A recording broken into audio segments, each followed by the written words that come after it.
Raider Nation, what is the deal, man? Once again, it's your guy Panama Fargo back to y'all live with another episode of the Raider Rundown.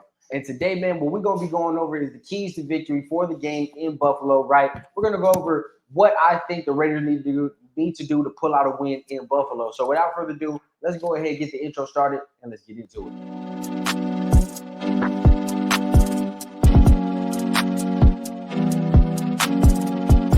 As a young guy, I had a dream that someday I would build the finest organization in professional sports.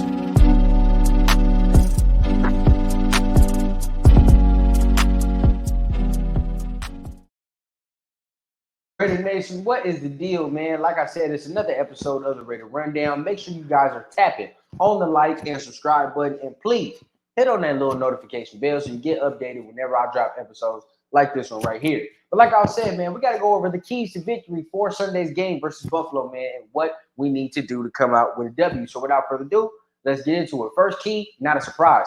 Got to get that run game started to be physical in the run game, right? Have to.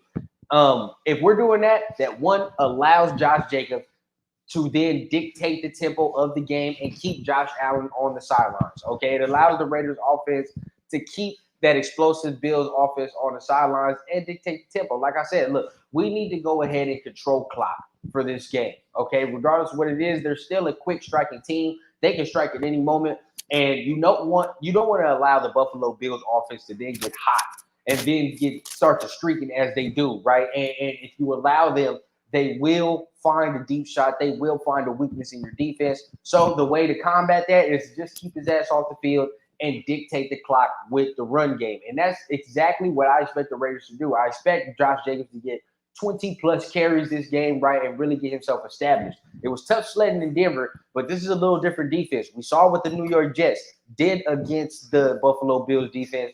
And with a better, more physical offensive line that the Raiders have, we'll be able to take full advantage of that Buffalo defense and that run defense. So that's the first key to victory. Make sure you get the run game established and establish it early.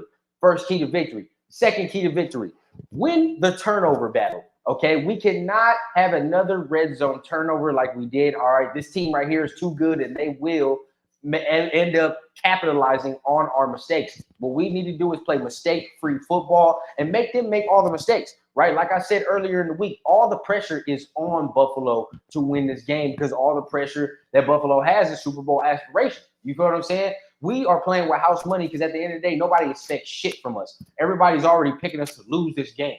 We need to create turnovers from Josh Allen or whoever else in that offense, right? And then that allows us to then go out here and capitalize on that, score points off that, right? We need to play mistake-free football and sit there and win the turnover battle. So that is the second key to victory. Third key to victory, we must be disciplined, bro. Have to be disciplined, and we have to really limit our flag yardage, okay, our penalty yardage, because we are not the type of team right now that's able to beat a team like the Buffalo Bills and beat ourselves at the same time. We need to be very smart. We need to be very disciplined in this game. Okay, we cannot have the same 80-plus yards of flag yardage, right, that we had in that first game in this game.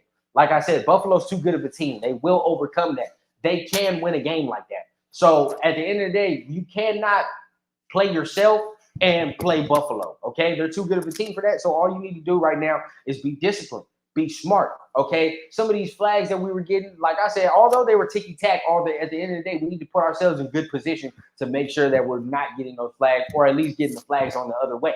You feel what I'm saying? So that is the third key to victory.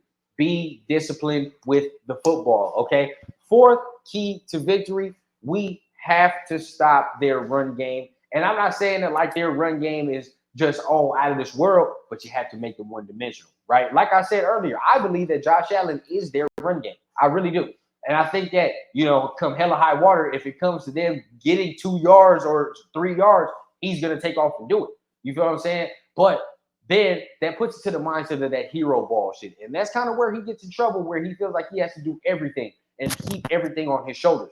If that's the case, right, they can't get their consistent game running. They can't get their running game consistent with James Cook, right? He cannot get started. You have to stop that early and often as a defense, make it known early in the game, like, okay, they're coming to be physical. We're going to need to put the ball in the air.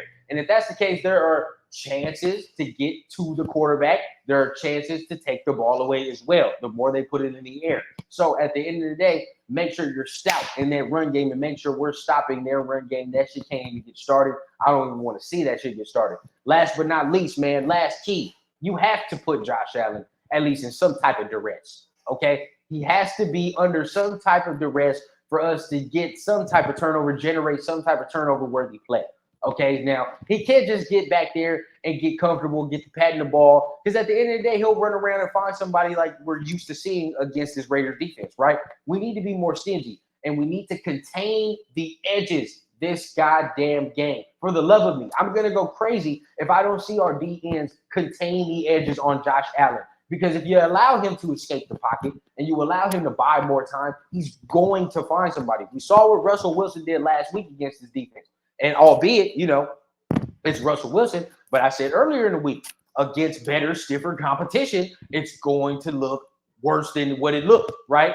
They're going to take advantage of that. And this is the type of team that can take advantage of some of that soft coverage, some of that weak coverage, and also just the amount of time that he has in the pocket to buy time and find somebody. This is the type of team that's going to take advantage of that. So at the end of the day, we need to get to Josh Allen and pressure him at some type of capacity, right? We need to disrupt him, throw off his timing at some type of capacity, because then it allows us to then have a chance to create a turnover-worthy play. Okay, so at the end of the day, those are my 5 keys to victory, right? That I think the Raiders, if they follow that blueprint right there, we are going to win the game. I full-heartedly believe that. I'm not going to give you a score prediction because I usually don't like doing all that shit. But at the end of the day, I do expect this to be a close game. And just put it like this. If the Raiders are in striking distance with the fourth quarter looming, I feel good about our chances to pull it out. At the fourth quarter, you know anything can happen from there, playing mistake-free. And whoever makes the less mistakes will win the game. Remember, make sure you guys are tapping on the like and subscribe button, man. Hit on the notification bell because you don't want to miss none of the episodes that I got dropping, man. Hopefully my computer is cool, because at the end of the day, it was tripping yesterday. That's why I wasn't on the live yesterday, so apologies for not being on there. But my computer is tripping, but it's time for me to upgrade my equipment anyway. So at the end of the day, if I cannot go live for the game on Sunday, I will most definitely be posting a post-game reaction. So make sure you stay tuned for that. But I'm going to try to go live for the game, man, so we can talk, conversate, see what's going on, right? So at the end of the day, hit all them buttons, man. And you know me. You know I keep it authentic for the clouds to the ground on the Raider Rundown. I need a bad bitch with an accent, serving in peace, still taxing. Just got tapped for the young Cash App, moonwalking like a young Mike Jackson. Yeah, shots to the head, ride clean and still fuck feds. Realest nigga and it's on my kids, so who the fuck gon' wanna test me, bitch?